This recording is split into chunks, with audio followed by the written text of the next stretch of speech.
Hello mga loves, ayan na nga at gagawa tayo ng sauce ng ating salmon. Salmon or salmon, bahala na kayo dyan.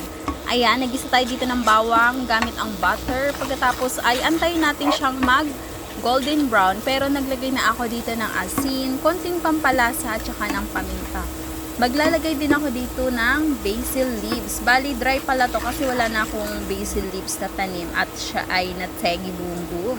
Kaya ngayon ay ang ginamit ko ay ang dried basil leaves. Pagkatapos ay nilagay ko na dito yung ating cream na magiging sauce ng ating salmon. Pagkatapos ay halo-haloin natin. Syempre, continue lang yung paghalo-halo para hindi magdikit sa ilalim at masunog ang ating sauce. Kapag kumulo na siya at medyo mas malapot na, tsaka natin siya hahanguin at ilalagay na natin doon sa ating pinan-fry na salmon. Gamit ang butter din. Ayan. Enjoy mga loves!